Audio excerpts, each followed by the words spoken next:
هذا خس وكرافس، راح اعطيه وجبة لطيور الحب. طبعا هاي وجبة اسبوعية تردوها كل 10 ايام، بفيتامينات وبروتينات لطيور الحب، كلش مفيد لها. هسه راح اثرمه واقدم لهن اياه. هذا هيك صار، شوفوا بعد الثرم. راح انطي لذني الزوج، خلي لهم شوية هنا.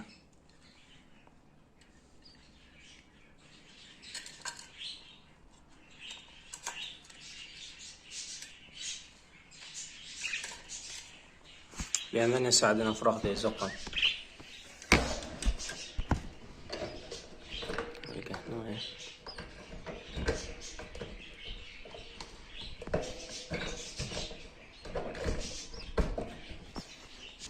هذا الباقي راح اخليه لذني.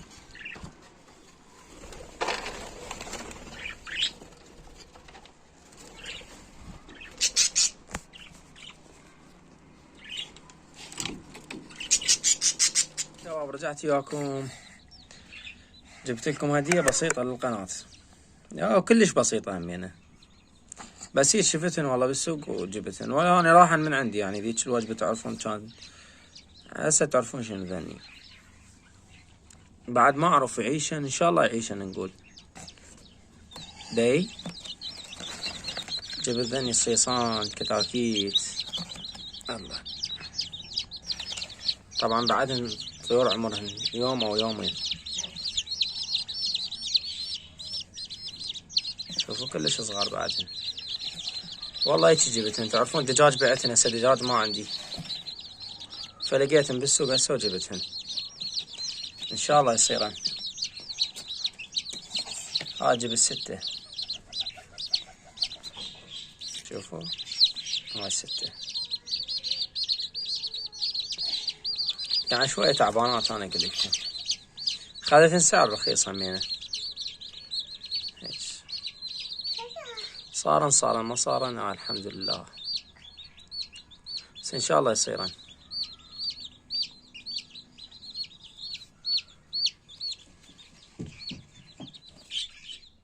هاي حولتهن جوا جبتهن من السطح، لان السطح بارد هسه.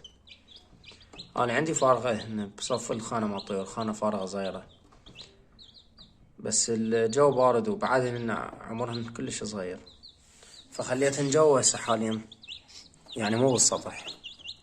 خليتهن هذا القلوب الحرارة بال100 واط، بس يشدن نفسهن ارجع اطلعهن بالسطح. خليتهن بهاي الخانة كبيرة، هاي قلوبهم حراري يدفن نفسهن بيه، لان الجو بعده بارد. ان شاء الله بس شوية يشدن اطلعهن بالسطح. شوفون شلون ملتمات على القلوب، صارت جو القلوب، يعني جو بارد خطية.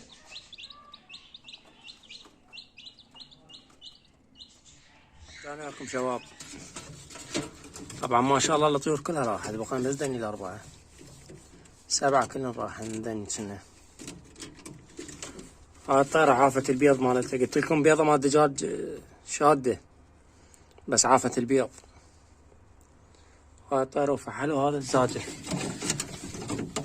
الزاج البارحة فكيت الطيرة مالته راحت. تذكرون قلت لكم الزاج نقرديج، شوفوا راسه على العلاج مال الدهن مال العين وكركم، باع ورجع.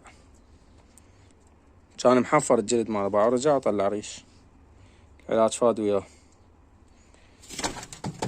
بس شنو الطيور باكر راح يطلعن، راح اطلعهن ابيعهن، ما يسوون بعد، لان ظلن بس ال4.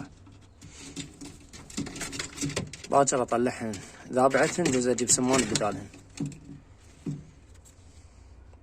شوف هاي ذني بس هاي 3 وراحت. هاي بيض اصطناعي شلته بيضها، بيضة حولته هناك، هسه اشوف لكم اياه.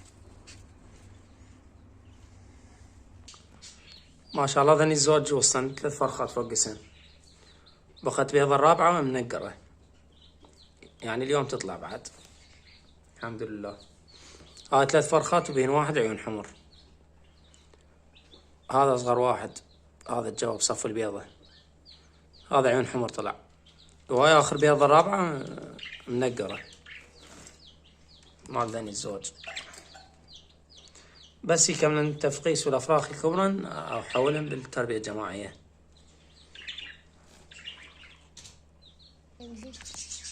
وهاي الكتاكيت بس بين هذا أحسه تعبان.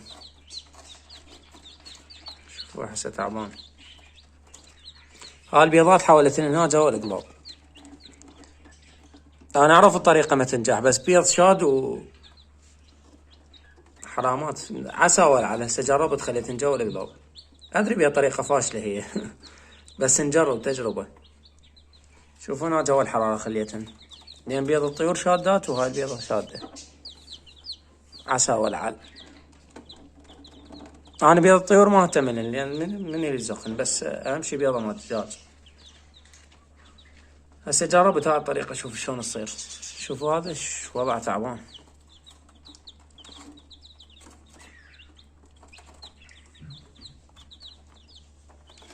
لهنا وينتهي الفيديو، انتظرونا في فيديو جديد. لا تنسون اللايك والاشتراك بالقناة.